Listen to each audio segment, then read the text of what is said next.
पतिम् ओं नमो भगवते जदुनंदनाय सुकान्ति सुताय चरमनाथाय श्री श्री गुरुस्वामी मम। कैबल्य कणा मो कल्याण पाइबु निष्ठा थिले टाण जे करे आत्म समर्पण आमे रखिता भक्तपण। मेघ मेदुरित आकाश झरी पड़े अबारित बारिधारा शुष्क उत्सर धरा बक्ष हुए सिक्त शांतिर करुणा घन स्पर्शरे उसत हुए धरणी राणी। करुणाघ कारुणिक ठाकुरंकर पदकमलरु अनर्गल झरी पड़ुछि कल्याण कणार कैबल्य धारा। सेही प्रेमर सघन करुण स्रोतरु तरंगटीए मात्र चरम पृष्ठारु कल्याण देली तोते। आदेश उपदेश आश्वास आश्वासना एवं आशा विश्वासर अफुरंत किरण रे प्रतिटी हृदय स्वर्णाभ विभारे विभूषित करे परम प्रेममय करुणा सागर भावग्राही भक्तवत्सल ठाकुरंकर कल्याण। अनुक्षण करुणा कल्याण देउछन्ति प्रभुपाद गुरुस्वामी। सत्य आकांक्षित सही करुणा कल्याण कैबल्य कणा आस्वादन करिबा निमंते आसंतु पढ़िबा कल्याण देली तोते। चरमरे धनरे मोर दंडे निमिषे तो कथा पासोरी पकाइले मन मोर अथय हे जाउछि। केते कोन भाबी जाउछि ए विश्व ब्रह्मांड रे धर्म प्रचार ओ प्रसार पाई तोते हसी हसी कल्याण देई पठाई देउछि। पुणी तोर फेरिबा पथ को चातक परि अनेई रहुछि। फेरिबार टिके विलंब होई गले मनरे केते आशंका निमिषे के भरी जाउछि। मणि रे तू कोन ताहा बुझी पारुछु ना बुझी पारिबु। तू मोर अलियळ गेल्हा पुओ मु कोन तो ऊपर एते दायित्व ए पर्यंत देलिनी। एबे भी मु परा सब निज मथारे बहन करी बसिछि। जेतिकी पारिबु सेतिकी देउछि। तू तो वर्तमान मोर कोलपोछा कुलचंद्रमा। जेते बेले पितार अधिकार पाइबु सेते बेले पितृ हृदयर वात्सल्य ममता बलरे पितार अंतर रे संतान प्रति पुंजीभूत स्नेह अनुभव करि पारिबु। धनरे 2-3 मास पर्यंत तू जेते बेले ए पुत्र विधुर पिता ठारु दूरे जाउछु सेते बेले तोते केते दुर्गम कंटकित पथ अतिक्रम करिबा को पडुछि ताहा मने पकेई मो हृदय अनेक समय व्यथित हो जाउछि। तू काहू बुझिबु बाया मोर मरम वेदना। बाबुरे मु जानुछि तोर पदे पदे विपद तथापि सबु बाधा विघ्न विपद को अतिक्रम करी आगे जीवा को पड़िबो। कौनसी समय रे पथच्युत हेबु नाही। जानिछु तो कलिर अंतिम समय तू ही मोर सकल आशा सकल भरोसा। तो लक्ष्य पथरे तोर गति को सहज सुंदर करिबा पाई मु चेष्टा चलैछि। धैर्यर सहित अपेक्षा करी देख आगु कौन हेउछि। मोर विश्वास तू मोर अंतरर अकुहा कथा बुझी पारुथिबु।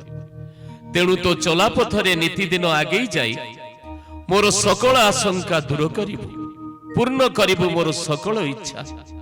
मु जाने जानुछि मध्य समय जेतिके पाखई पाखई आसुछि तोर भाई माने तो ठारु सेतिके दूरे जाउछंती। विधिमत कर्मयोग करूनाहंती अभ्यास धारा रे निष्ठा रखुनाहंती। अनेक पार्थिव काम कामना रे आशा नै एठा को आसुछंती ताहा पूर्ण न हेले विकारग्रस्त होई दूरे जाइछंती।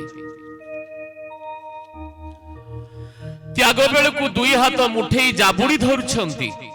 हाथ खोला नहीं कि मन भी खोला नहीं। सबुठी अभिसंधि सबुठी चक्रांत सबुठी कुटकपटता विचारी देखिलु रे धन। स्वर्ण क्षेत्रर रत्नवेदी निकट रे छिड़ा होई निज निजर हाथ मुठा करी रखिले सबु निष्फल होई जीवनी।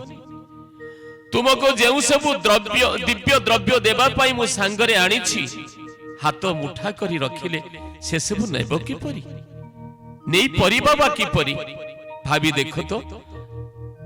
हाथ ठारू आरंभ करी शरीरर प्रत्येक ठणा तो पार्थिव संपद रे परिपूर्ण। ଗଣ୍ଠିରି ତ ପାର୍ଥିବ ସମ୍ପଦରେ ବହୁତ ବଡ଼ ହୋଇଯାଇଛି। ମୋ ଦିଆଧନ ସାଇତି ରଖିବାକୁ ଆଉ ସ୍ଥାନ କାହିଁ? ଥାଳ ଶୂନ୍ୟ ନଥିଲେ କୈବଲ୍ୟ ଚରଣ ରେଣୁ ରଖିବ କେଉଁଠାରେ? ଧନରେ ତୁ ଟିକେ ସେମାନଙ୍କୁ ବୁଝାଇ ସୁଝାଇ କହ, ସେମାନେ ସମସ୍ତେ ତାଙ୍କର ସାଂସାରିକ ସକଳ କର୍ମକୁ ମୋ ପାଦରେ ସମର୍ପଣ କରି ମୋର ପଦ କୈବଲ୍ୟକୁ ଆଶାୟୀ ହୁଅନ୍ତୁ। ଦେଖୁଛୁ ତ ସମସ୍ତେ ମାୟାରେ ଆଚ୍ଛନ୍ନ, ଜାଗତିକ ମାୟା ଘେରି ରହିଛି। ସେଇ ମାୟା ବନ୍ଧନକୁ ଫିଟାଇ ଆଗେଇ ଆସିବାକୁ ମୁଁ ପରା ତମକୁ କର୍ମଯୋଗ, ଧର୍ମଧାରା, ବୀଜମନ୍ତ୍ର, ଅର୍ଘ୍ୟଫଳ, ଅର୍ଘ୍ୟତିଥି, ସଂଘ ନିୟମ, ସାଷ୍ଟାଙ୍ଗ ପ୍ରଣାମ, ଆଚରଣ ଇତ୍ୟାଦି ସବୁ ଦେଇ ସାରିଛି। ଏହି ସୂତ୍ରକୁ ଧରି ଆଗେଇ ଆସିଲେ ସିନା ମୋ ପାଖରେ ସାଇତା ଦିବ୍ୟ ସମ୍ପଦ ସବୁ ଗୋଟି ଗୋଟି କରି ଦେଇଦେବି। ତମେ ମାନେ ତ ସାଂସାରିକ ବିଷୟ ବୁଦ୍ଧିକୁ ଧରି ନାନାଦି ଜାଗତିକ କାମନା କରି ବସୁଛ, ଆଉ ନେବ କଣ? ମନେର ଯେତେ ଆଶା ସେତେ ଦୁଃଖ, ଆସକ୍ତି ହିଁ ଦୁଃଖ। ହୁଏତ ଏହା ଦ୍ୱାରା ତମେ ସାମୟିକ ଆନନ୍ଦ ପାଇପାର, ମାତ୍ର ଅନିତ୍ୟ ଦ୍ୱାରା ନିତ୍ୟ ଶାନ୍ତି ପାଇପାରିବ କି? କିଏ କେବେ ପାଇଛି ନା ପାଇବ? ମଣିରେ ମୁଁ କହିଛି ପରା, ଧନ ରତ୍ନ ଗୋପ ଲକ୍ଷ୍ମୀ ଦାରା ସୁତ ପଦ ପଦବୀ ବଂଶ ମର୍ଯ୍ୟାଦା ଅହଙ୍କାର ଉଦ୍ଧତ ପଣିଆର ଅଧିକାରୀ ହୋଇ କେହି କଣ କେବେ ଚରମ ପାଦ ଲାଭ କରିପାରିଛି ନା ପାରିବ? ନାହିଁ ରେ ଧନ, ଏପରି ଉଦାହରଣ ଧରାପକ୍ଷରେ ନାହିଁ। ଅହମିକା, ଆତ୍ମପ୍ରତିଷ୍ଠା, ଇତିରୋଚିତ ମନୋବୃତ୍ତି, ଉଦ୍ଧତ ସ୍ୱଭାବ ଆଦି ଆସୁରୀ ଗୁଣ ଓ ଲକ୍ଷଣ ପରା ପରମାର୍ଥ ପଥରେ କଣ୍ଟା। କାହିଁକି ମିଛଟାରେ ବାଉଳା ହେଉଛ କହିଲ? ସତରେ କି ମିଳୁଛି ତୁମମାନଙ୍କୁ ସେଇ ମିଥ୍ୟା ଆତ୍ମପ୍ରତିଷ୍ଠାରୁ? କାହିଁକି ସେଇ ମିଥ୍ୟା ପଦବୀ ଜାବୁଡ଼ି ଧରିବାକୁ ତୁମର ଏତେ ଜିଦ୍ଦି? କାହିଁକି ଗୁରୁକ୍ଷେତ୍ରରେ ମାନ ସମ୍ମାନ ଖୋଜୁଛ, ପଦ ମର୍ଯ୍ୟାଦା ଲୋଡୁଛ, ଏପରିକି ସାଷ୍ଟାଙ୍ଗ ପ୍ରଣାମ ଗୁରୁ ଭାଇ ଭଉଣୀଙ୍କ ଠାରୁ ଦାବି କରୁଛ? ଚରମରେ ମୋର ଆଦରର ଧନ, ତୁ ପରା ସେମାନଙ୍କୁ ବାରମ୍ବାର ଏକଥା ଚେତାଇ ଦେଉଛୁ, ତଥାପି ସେମାନଙ୍କର ମୋହଭଙ୍ଗ ହେଉନାହିଁ, ଚୈତନ୍ୟ ଉଦୟ ହେଉନାହିଁ। ଆମେ ପରା ବାରମ୍ବାର ଏକଥା ଚେତାଇ ଦେଉଛୁ, ତଥାପି ସେମାନଙ୍କର ମୋହଭଙ୍ଗ ହେଉନାହିଁ, ଚୈତନ୍ୟ ବି ଉଦୟ ହେଉନାହିଁ। ଆମେ ପରା ବାରମ୍ବାର କହୁଛୁ, ପ୍ରତ୍ୟକ୍ଷ ଗୁରୁଙ୍କ ବ୍ୟତୀତ ଆଉ କାହାକୁ ସାଷ୍ଟାଙ୍ଗ ପ୍ରଣାମ କରିବାର ବିଧି ନାହିଁ। ବିଧି ବିପରୀତ କାମରେ ହାତ ଦେଇଛ କାହିଁକି? ବିଧି ବିପରୀତ କାମରେ ହାତ ଦେଉଛ କାହିଁକି? ବିଛା ମନ୍ତ୍ର ନ ଜାଣି ସାପ ବିଳରେ ହାତ ଦେଲେ ଅବସ୍ଥା କଣ ହୁଏ କଣ ଜାଣିନା? ତୁମଠାରେ କେଉଁ ସିଦ୍ଧି ଢୁଳ ହୋଇ ରହିଛି ଯେ ତୁମେ ସାଷ୍ଟାଙ୍ଗ ପ୍ରଣାମ ପାଇଁ ପାଗଳ ହେଉଛ?